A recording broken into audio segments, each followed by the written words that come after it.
everybody. It's that time again. Time for Story Time with Nonna. I'm Nonna, and I've got a wonderful story for you today about a sea serpent monster. But he turns out to be really nice in the end. So let's get started with our story. The name of the story is Hattie and Hudson, illustrated and written by Chris Van Dusen. It's got some really good illustrations. I really like them.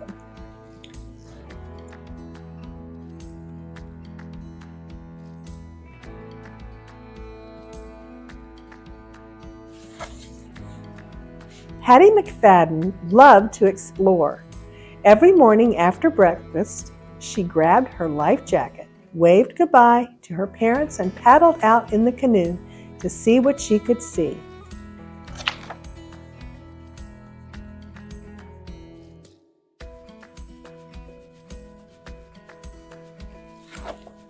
Hattie discovered all kinds of things on the lake.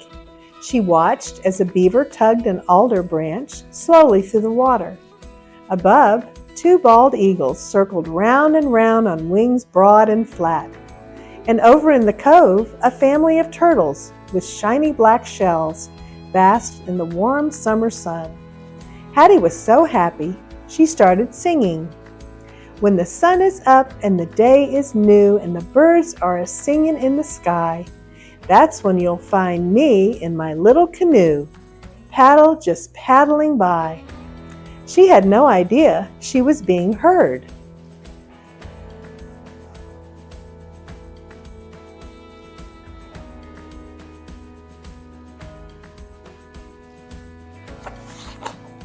Down at the bottom of the lake, in a cave dark and deep, there lived a mysterious creature. He was enormous but elusive. He never ventured up to the surface. He spent his days down below, all alone and out of sight.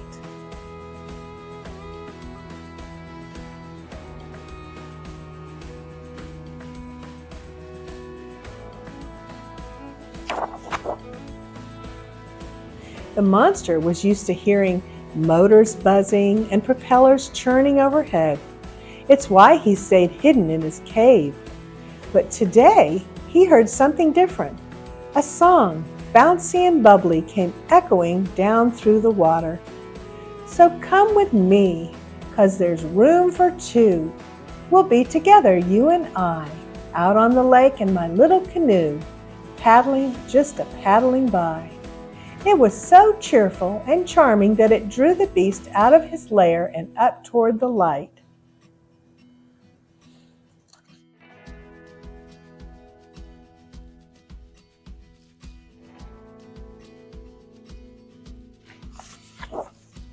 He broke through the water, drawn by the music, and there, just off to his right, was a young girl alone, singing in a canoe.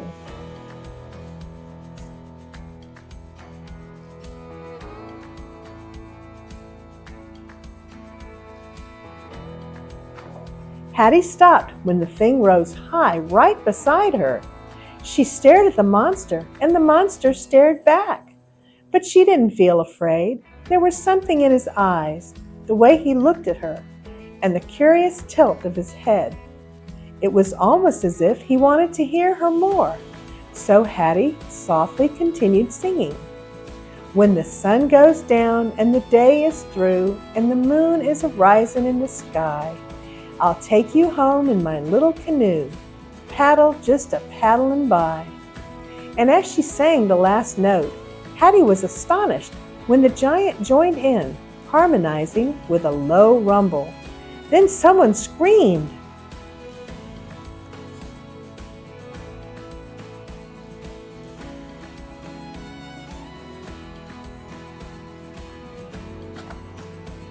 People pointed, some fainted. Motors roared as boats fled in a frenzy.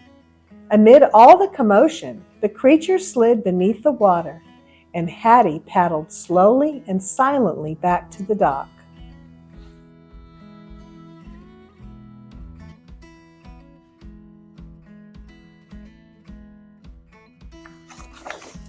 That night, Hattie tried to sleep, but every time she closed her eyes, She pictured the green, friendly face looking down at her. She wondered if she'd ever see him again. She decided she had to find out. At the bottom of the lake, the girl's sweet song played over and over in the monster's head. He wondered if he'd ever see her again. He decided he had to find out.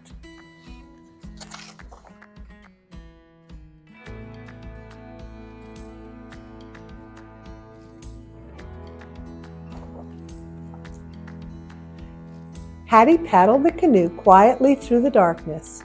She stopped, waited, and looked down into the rippling water. Suddenly, a massive black shape emerged from the depths. Two glowing eyes grew brighter and brighter as the shape drew closer and closer.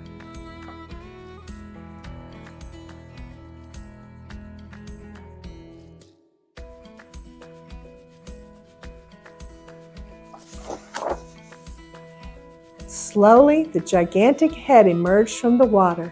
It glistened in the moonlight. For a moment or two, the monster and the girl simply stared at each other. Then Hattie broke the silence. "Hi, I'm Hattie," she said. "The girl you met this morning. I was really hoping I'd see you again. What's your name?" The monster cocked his head. "You do have a name, don't you?" The monster raised his eyebrows and cocked his head even more. Maybe you don't," Hattie said. "Well, you kind of remind me of my uncle's dog, Hudson. Maybe I should call you Hudson. Do you like that name, Hudson?" The monster smiled slowly. "Good. I like it too," she said. "It fits you. Hello, Hudson." And just like that, they became fast friends.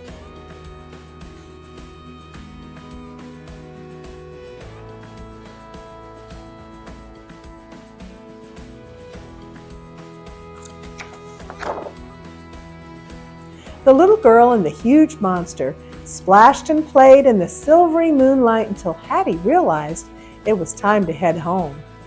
As she climbed into the canoe, she turned around, smiling, and said, "Hey, Hudson, let's meet again tomorrow night, okay?" Hudson nodded eagerly and smiled back.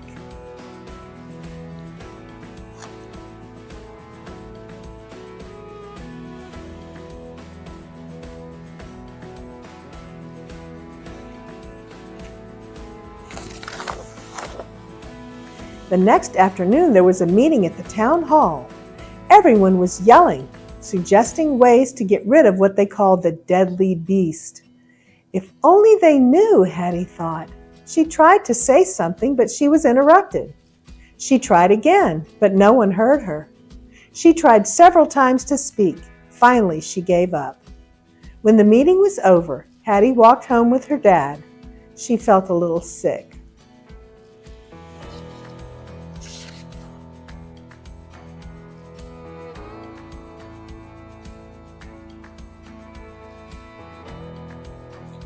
Hattie snuck out again that night to be with Hudson.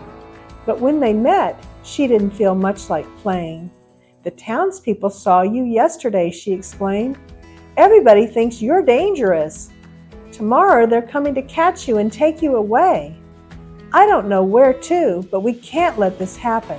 We need a plan." Hattie was deep in thought when Hudson abruptly nudged the canoe with his nose, nearly knocking it over. "Hey!" barked Hattie. Hudson did it again. "What on earth?" Once again he bumped the boat. Then he looked at her and smiled brightly. "Wait a second. I think I know what you're doing," said Hattie. Then she added, "And this could work. This could definitely work. Hudson, you're a genius."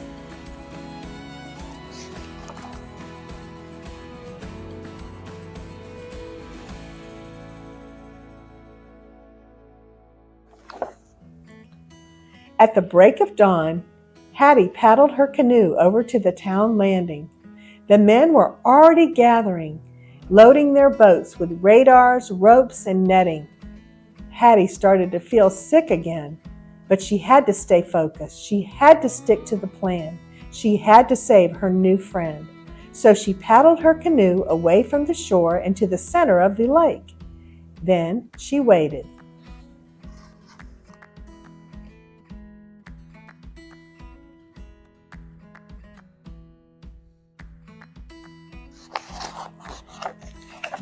Now it was Hudson's turn.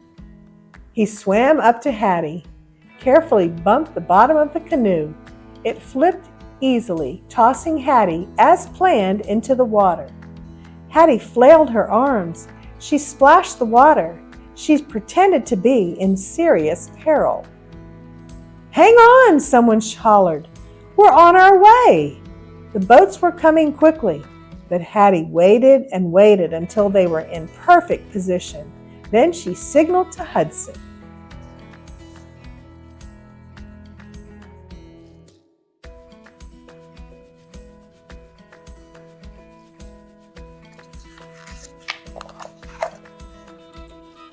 Wow, look at that. That was cool.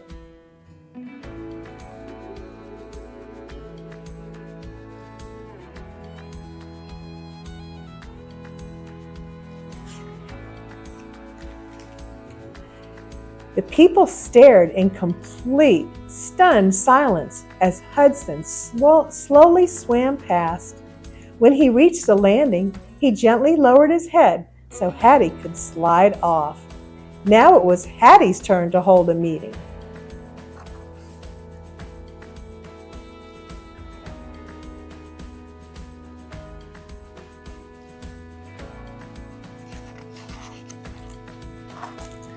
"This is Hudson," she said bravely. "He's a friend of mine. I know you think he's scary and mean and dangerous, but actually he's very friendly.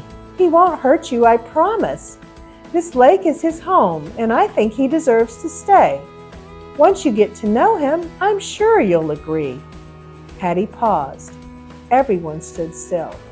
Then a young boy slowly walked up and patted Hudson gently on the nose.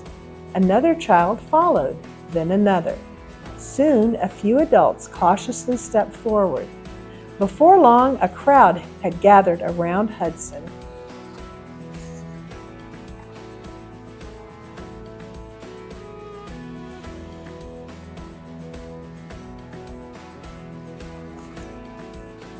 It took some convincing, but eventually everyone welcomed the idea of having Hudson around.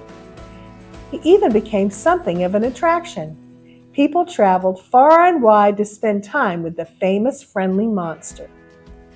But when the sun went down and the visitors left, for Hattie and Hudson, everything was just as it had been since the beginning. And every night they met in the same place, played the same games, and splashed and frolicked under the big silver summer moon.